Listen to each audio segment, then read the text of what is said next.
팽장로는 검은 옷을 입은 승려와 눈이 마주치자 웃으며 말을 건넸다. 눈이 정말 많이 오는군요. 우리 나가서 설경이나 감상하는 게 어떻겠습니까? 그러자 뜻밖에도 검은 옷을 입은 승려가 순순히 좋다고 말했다. 팽장로가 문을 열자 검은 옷을 입은 승려가 자리에서 일어나 그와 어깨를 나란히 한 채 문 입구에 섰다. 양관은 팽장로의 눈빛이 어딘지 석연치 않음을 눈치챘다. 무언가 꿍꿍이 속이 있는 듯했다. 참 훌륭한 사부님을 두셨군요. 사부님 말씀이 옳습니다. 절대로 사람을 죽여서는 안 되지요. 한데 보아하니 스님은 온몸에 넘쳐 흐르는 힘을 주체하기 힘들어 누군가와 싸우지 않으면 견디기가 힘드신 모양입니다. 그렇지 않습니까? 그 말에 검은 옷을 입은 승려가 고개를 끄덕이며 그렇다고 했다. 팽장로는 손을 들어 눈사람을 가리켰다. 이렇게라도 해보는 게 어떨까요? 사람을 죽여서는 안 되니 저기 저 눈사람을 공격하는 겁니다. 그건 죄가 되지 않을 테니까요. 그 말에 잠시 눈사람을 바라보던 검은 옷을 입은 승려는 천천히 양팔을 들어 올렸다. 이때는 이미 시간이 꽤 지난 터라 마른 거지가 갇혀있던 눈사람 위로 눈이 두껍게 쌓여 그나마 보이던 거지의 눈동자마저도 모두 눈으로 덮여있는 상태였다. 자, 마음껏 저 눈사람을 치십시오. 한 방에 저 눈사람을 가루로 만들어버리시죠. 팽장로의 말투는 아주 온화하고 부드러웠지만 거기에는 은근한 살기가 깃들어 있었다. 좋습니다. 검은 옷을 입은 승려는 양손에 기를 모으며 소리쳤다. 그러곤 쌍장으로 힘껏 눈사람을 때리자 눈이 사방으로 흩날렸다. 그 순간 비쩍 마른 거지는 승려의 쌍장을 맞고 피를 토함과 동시에 막혔던 혈이 풀렸는지 고통스러운 비명을 내질렀다. 갑자기 들려온 비명 소리에 검은 옷을 입은 승려는 깜짝 놀랐다. 어찌 눈사람 안에 사람이 있단 말인가? 비명을 듣고 급히 달려나온 흰 눈썹의 승려가 쓰러져 있는 거지를 살펴보았다. 그러나 거지는 이미 숨을 거둔 상태였다. 검은 옷을 입은 승려는 멍하니 넋이 나간 듯 그 자리에 서 있었다. 이때 팽장로는 짐짓 놀라는 척하며 태연히 말했다. 정말 이상한 일이군요. 저 사람은 무엇 때문에 눈 속에 숨어 있었을까요? 이런 손에 칼을 들고 있는데요. 팽장로는 자기 섭심술이 효력을 발휘하자 매우 득이양양했다. 그는 밖으로 나오면서 이미 검은 옷을 입은 승려에게 섭심술을 걸었던 것이다. 그러나 동시에 이상한 생각이 들었다. 내가 저 승려를 시켜 자기를 죽이려 하는 걸 모두 들었을 텐데 왜 가만히 있었을까? 설마 매복해 있던 게 아니라 누군가에게 제압당한 것이었나? 그때 검은 옷을 입은 승려가 사부를 부르며 멍한 눈으로 흰 눈썹의 승려를 바라보았다. 나무 아미타불. 업보로세. 이자는 네가 죽인 것은 아니지만 역시 네가 죽인 것이로다. 그 말에 검은 옷을 입은 승려가 눈 위에 무릎을 꿇었다. 어떻게 된 일인지 저는 모르겠습니다. 그의 목소리가 부들부들 떨렸다. 넌 눈사람을 친 것일 뿐 그 안에 사람이 있는 줄은 몰랐다. 그러나 네가 장력을 날릴 때 누군가를 해치고자 하는 마음이 없었다고 말할 수 있겠느냐? 그 물음에 검은 옷을 입은 승려가 고개를 떨구었다. 사부님의 말씀이 맞습니다. 흰 눈썹의 노승은 눈을 들어 팽장로를 뚫어지게 바라보았다. 매우 날카로우면서도 연민 어린 눈빛이었다. 노승의 눈과 마주쳐도 팽장로의 섭심술은 전혀 효력을 발휘하지 못했다. 그때 갑자기 검은 옷을 입은 승려가 큰 소리로 외쳤다. 당신은 개방의 장로로군. 이제야 생각이 나다니. 그러자 팽장로의 얼굴에서 순식간에 미소가 싹 사라지더니 표정이 일그러졌다. 철장방의 구방주께서 어쩌다 출가를 하셨습니까? 그랬다. 이 검은 옷을 입은 승려는 철장방의 방주 구천인이었다. 그리고 흰 눈썹의 노승은 바로 왕중양, 황약사, 구양봉, 홍칠공과 어깨를 나란히 하던 1등 대사였다. 구천인은 당시 화산 정상에서 그동안 자기가 저질러온 악행이 크나큰 죄였다는 걸 깨닫고 출가하여 1등 대사의 제자가 되었다. 구천인은 출가한 후 법명을 자은이라 하고 성심껏 불도를 섬기며 수양에 힘썼다.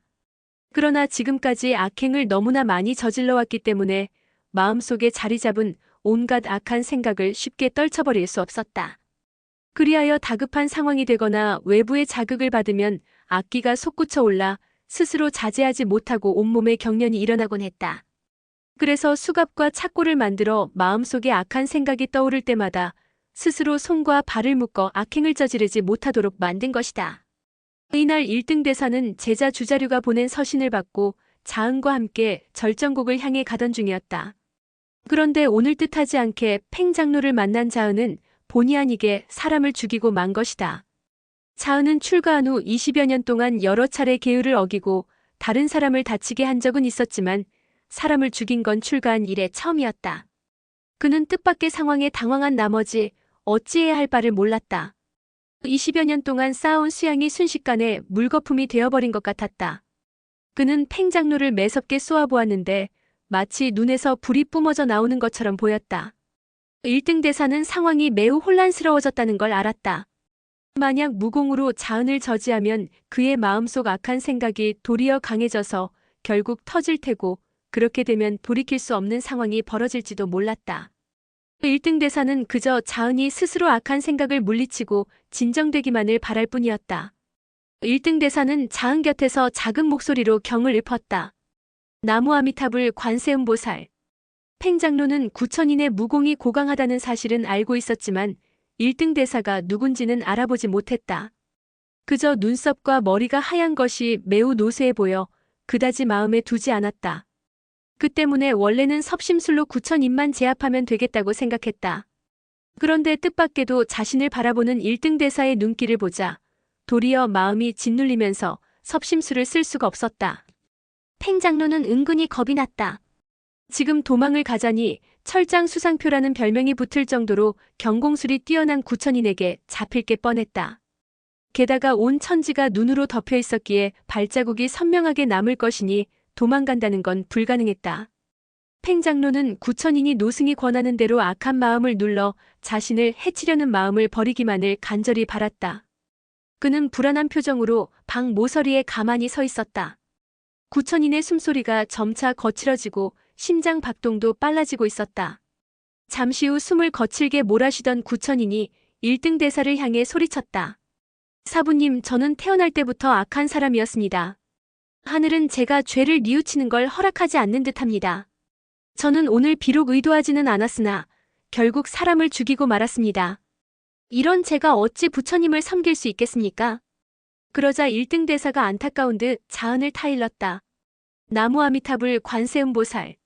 자은아, 너에게 불경에 있는 이야기를 하나 더 들려주겠다. 그러나 자은은 더 이상 1등 대사의 말을 들으려 하지 않았다. 싫습니다. 사부님은 10년이 넘게 저를 속여왔습니다. 다시는 사부님의 말을 믿지 않겠습니다. 자은이 힘을 주자 손과 발에 채워져 있던 수갑과 착고가 끊어졌다. 자은아, 다시 죄를 짓는다면 그 뉘우침의 세월은 더욱 길어질 것이다. 그러나 자은은 자리에서 벌떡 일어나더니 1등 대사를 바라보며 고개를 가로저었다. 그러더니 순식간에 몸을 돌려 팽 장로의 가슴을 향해 쌍장을 날렸다. 1등 대사가 미처 저지할 틈도 없이 빠른 동작이었다. 퍽 하는 엄청난 소리와 함께 팽 장로의 몸이 벽을 뚫고 밖으로 나가떨어졌다. 철장의 공격을 받았으니 온몸의 뼈가 으스러져 죽었을 것이 뻔했다. 양과와 소용녀는 엄청난 소리를 듣고 깜짝 놀라 내실에서 뛰쳐나갔다. 두 사람을 본 자은은 양팔을 높이 치켜들며 다가왔다. 그의 눈에 살기가 등등했다. 뭘 보는 것이냐? 어차피 살개를 어긴 마당에 너희라고 무사할 듯 싶으냐? 자은은 팔에 기를 모아 철장을 날리려 했다. 그때 1등 대사가 재빨리 양과와 소용녀의 앞을 가로막았다. 그러곤 온화하고 조용한 목소리로 말했다. 아직 멀리 가지 않았으니 이제라도 돌아오면 된다.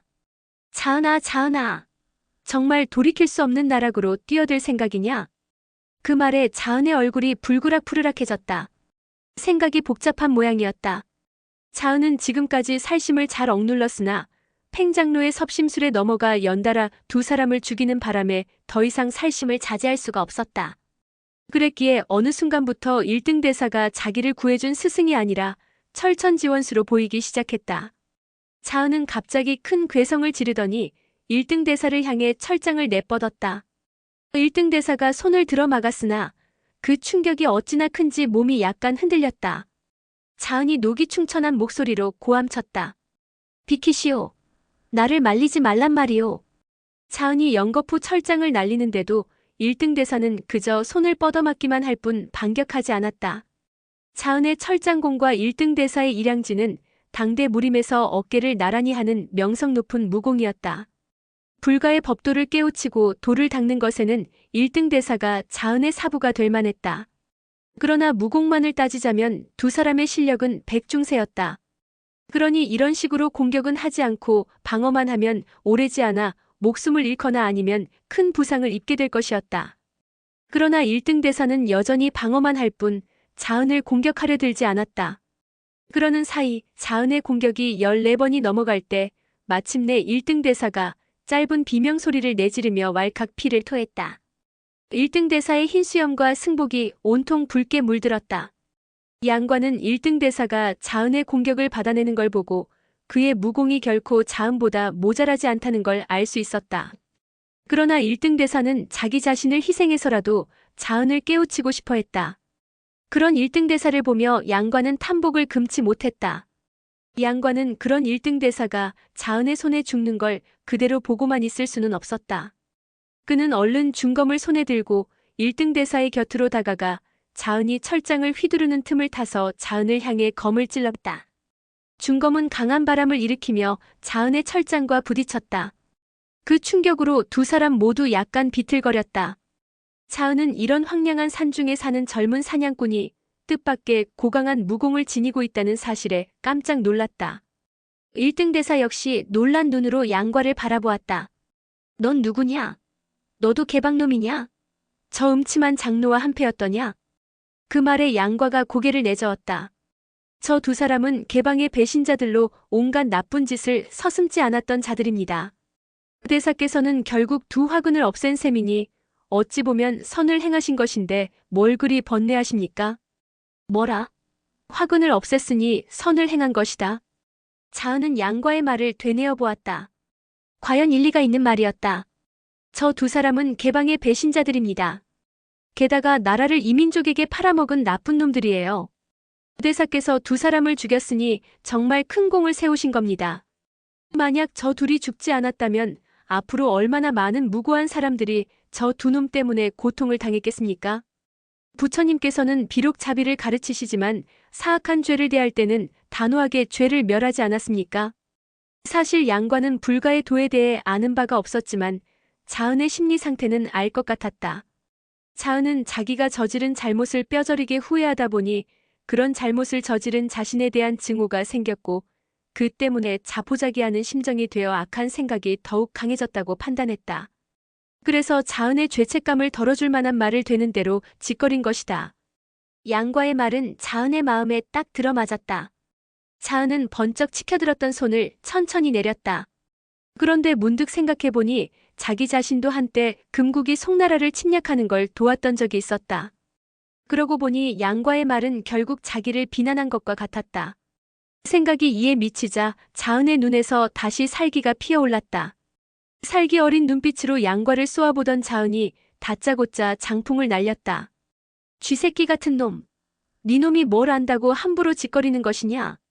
양과는 자기 말을 듣고 다소 누그러지는 듯하던 자은이 갑자기 공격해오자 미처 방어할 여유가 없었다. 강한 장풍이 가슴을 공격해오자 양과는 아예 장력의 방향에 따라 뒤로 몸을 날렸다. 그러자 쿵 하는 소리와 함께 벽에 구멍이 뚫리면서 양과의 몸이 집 밖으로 날아갔다. 그 모습을 보고 1등 대사는 깜짝 놀랐다. 저 사람마저 저리 허망하게 죽다니. 내가 어떻게든 손을 써서 구했어야 했거늘. 1등 대사가 안타까운 마음에 연부를 외울 때 벽에 뚫린 구멍을 통해 강한 바람이 불어오더니 등불이 꺼졌다. 뒤이어 양과가 몸을 날려 들어오면서 자은을 향해 중검을 찔렀다. 좋다, 어디 한번 붙어보자. 자은은 오른손을 비스듬히 내리쳐 장력으로 검의 방향을 바꾸려 했다. 그러나 양과의 독고구검은 그렇게 만만히 볼 것이 아니었다. 자은이 오른손을 내리칠 때 양과의 검끝은 이미 살짝 방향을 틀어 자은의 왼쪽 팔을 겨냥했다. 자은은 깜짝 놀라 급히 오른쪽으로 옮겨 가까스로 검을 피한 후 즉시 반격에 나섰다. 두 사람은 각자 신공을 바라며 격렬한 싸움을 벌였다. 1등 대사는 양과를 보며 감탄을 금치 못했다. 이제 겨우 20살 남짓밖에 되지 않은 젊은이가 당대 최고수 중 한 명인 구천인과 대등하게 싸움을 펼치다니 도무지 믿기지가 않았다. 게다가 평소 식견이 넓다고 자부해왔음에도 이 젊은이가 펼치는 무공이 대체 어느 문파의 것인지 도무지 알 수가 없었다. 1등 대사가 양과의 무공에 감탄하며 문득 고개를 돌려보니 매우 아름다운 용모의 젊은 여인이 아기를 품에 안고 문간에 서 있었다. 그녀는 두 사람이 싸우는 모습을 보면서도 전혀 조급해하거나 걱정하는 듯한 기색이 없었다. 저 여자도 보통 사람은 아닌 듯 싶군. 1등 대사는 소용녀를 찬찬히 뜯어보았다. 자세히 보니 어딘지 모르게 허한 기색이 완연하고 양미간에 검은 기운이 감돌았다. 이런. 1등 대사는 자기도 모르게 혀를 끌끌 찼다. 그러는 동안에도 양과와 구천인의 싸움은 점점 치열해졌다. 두 절정 고수의 신공이 맞부딪히니 요란한 소리와 함께 집안 곳곳이 무너지고 부서졌다. 나무로 만든 집이 크지 않은 데다 그다지 견고하지도 않았기 때문에 두 고수가 싸우기에는 너무나 비좁았다. 결국 엄청난 소리와 함께 지붕을 받치고 있던 나무 기둥이 부러지면서 그만 집이 내려앉고 말았다. 소용녀는 곽양을 품에 안은 채 창문을 통해 밖으로 몸을 날렸다. 1등 대사가 소용녀의 뒤를 따르며 날아오는 나무 조각들을 옷소매로 날려보냈다. 밖은 여전히 매서운 북풍이 몰아치고 큰 눈이 내리고 있었다. 그러나 두 사람의 싸움은 멈출 줄을 몰랐다. 자은은 20여 년 동안 이렇게 치열한 싸움을 해본 적이 없었다. 그래서인지 오랜만에 강한 적수를 만나 신이 난 듯했다. 바람을 가르는 소리와 함께 철장이 빠른 속도로 허공을 가르며 적에게 날아갔다. 약 100여 초씩이 지났을까 양과의 독고구검은 점점 더 힘을 더해갔다. 그러나 자은은 이미 적지 않은 나이였기에 시간이 지날수록 버티기가 힘들었다. 양과는 중검을 들어 자은의 가슴을 향해 찌르다가 자은이 옆으로 피하는 걸 보고 곧 검의 방향을 횡으로 휘둘렀다. 검이 일으키는 회오리 바람에 쌓였던 눈이 날아오르며 자은의 얼굴을 덮쳤다. 자은은 앞이 보이지 않자 급히 눈을 닦느라 자세가 흐트러졌다. 그때 양과의 중검이 자신의 오른쪽 어깨에 와닿는 걸 느꼈다. 온몸에 엄청난 압력이 전해져 절로 다리에 힘이 풀렸다. 자은은 도저히 서 있을 수가 없어 결국 그 자리에 주저앉았다. 양과의 검이 자은의 가슴을 향해 찔러왔다. 비록 검끝은 날카롭지 않았지만 그 힘이 워낙 강했기 때문에 갈비뼈가 내려앉는 것만 같았다. 자은은 숨을 내쉴 수는 있었지만 들이쉴 수가 없었다. 자은의 머릿속에 죽음이라는 단어가 스치고 지나갔다. 그는 자신의 주특기인 철장 신공을 익힌 후 강호를 누비며 수없이 많은 사람을 죽이거나 다치게 했다. 누구와 싸우든지 대부분 이겼고 패하는 경우는 거의 없었다. 비록 주백통에게 패해 서역까지 도망간 적이 있긴 했지만 결국은 자신의 계교로 주백통을 혼내주기도 했다. 그는 살아오면서 지금과 같은 생명의 위기는 평생 한 번도 겪어본 적이 없었다. 이제 죽음을 눈앞에 두었다고 생각하니 지난 세월이 후회스러웠다. 이대로 죽으면 그동안 저질렀던 죄를 갚을 길이 없어진다는 생각이 들자 두려운 마음이 들었다. 남의 손에 죽는다는 게 이렇게 처참하고 공포스러운 것이었구나. 전에 내가 죽였던 사람들도 이런 공포를 느꼈겠지. 자은은 1등 대사의 수없이 많은 충고를 듣고도 깨달음을 얻지 못했는데 지금 양과의 검 아래 누워서야 깨달음을 얻은 것이다. 1등 대사는 양과가 자은을 제압한 걸 보고 마음속으로 감탄을 금치 못했다. 저 어린 나이에 어찌 저런 무공을. 참으로 대단한 젊은이구나. 1등 대사는 양과에게 다가가 검의 날에 가볍게 손가락을 댔다. 그러자 검을 든 양과의 왼팔이 후끈 뜨거워지면서 검이 밀려났다. 자은이 간신히 자리에서 일어나더니 1등 대사 앞에 엎드렸다. 사부님, 제자 죽어 마땅합니다. 그러자 1등 대사가 미소를 지으며 그의 등을 가볍게 두드려 주었다. 죽고 사는 건 하늘이 결정할 문제다. 그보다 어서 이 젊은이에게 고맙다는 인사를 올리거라. 양과는 그러지 않아도 이 노승이 혹시나 1등 대사가 아닌지 의심하고 있던 차였다. 그런데 조금 전 손가락으로 검을 밀어내는 걸 보고는 확신을 갖게 되었다. 양과는 그 자리에서 무릎을 꿇으며 인사를 올렸다. 제자 양과 1등 대사께 인사 올립니다. 자은이 일어나 양과를 향해 절을 올렸고 양과 또한 급히 답례했다. 양과는 두 사람에게 소용녀를 소개했다. 소용녀는 곽양을 품에 안은 채 예를 갖추어 인사를 올렸다. 조금 전엔 제가 실성을 했나 봅니다. 사부님 많이 다치시지는 않았는지요? 자은의 말에 1등 대사는 담담한 미소를 지어 보였다. 넌 어떠냐? 자은은 미안하고 송구스러워 무슨 말을 해야 할지 몸둘 바를 몰랐다. 네 사람은 큰 나무 아래 모여 앉았다. 양과는 자신이 어떻게 무삼통과 주자류, 점창어원을 알게 되었는지, 또 어떻게 절정곡에서 독에 중독되었는지, 그리고 천축의 승려와 주자류가 왜 자신을 위해 해독약을 구하러 절정곡에 갔는지 등을 간략하게 들려주었다. 이야기를 다 들은 1등 대사가 양과에게 물었다. 사제와 주자류가 그래서 절정곡에 간 것이군. 그래, 자네는 여기 있는 자은과 절정곡의 곡주가 어떤 관계인지 알고 있나? 양과는 조금 전 팽장로가 그를 철장방의 구방주라고 부르는 걸 들었기 때문에 어느 정도는 짐작이 갔다. 자은 대사의 속가 성은 구시로 철장방의 방주가 아닙니까? 자은은 천천히 고개를 끄덕였다. 그렇다면 절정곡의 곡주께서 바로 자은 대사님의 여동생이겠군요. 그렇다네. 내 누이는 잘 있나? 자은의 질문에 양과는 뭐라 대답해야 할지 몰라 난감했다. 구천척은 남편에 의해 전신의 근육과 맥이 끊겨 불구가 되었으니 잘 지낸다고 대답할 수는 없었다. 자은은 양과가 망설이며 대답을 하지 못하자 천천히 고개를 끄덕였다. 내 누이가 성격이 급하고 난폭한지라 무슨 병고가 생겼다 해도 크게 놀랄 것은 없네. 누이께서는 사지 손발을 쓸 수 없게 되었을 뿐 몸은 건강하십니다. 그 말에 자은은 한숨을 내쉬었다. 그런 자은을 바라보는 1등 대사의 눈빛에는 연민의 정이 넘쳤다. 그러다 1등 대사가 고개를 돌려 소용렬을 바라보며 물었다. 부인은 어쩌다 독이 내장까지 스며들게 되었습니까? 1등 대사의 말에 양과는 정신이 번쩍 들었다. 마치 어둠 속에서 한 줄기 빛을 만난 기분이었다. 아내는 내상을 입은 후 경맥을 뚫는 치료를 받았습니다. 그런데 도중에 불행히도 독이 묻은 암기에 당하고 말았습니다. 대사님, 제 아내의 목숨을 구해주실 수는 없는지요? 양과는 급한 마음에 저도 모르게 무릎을 꿇었다.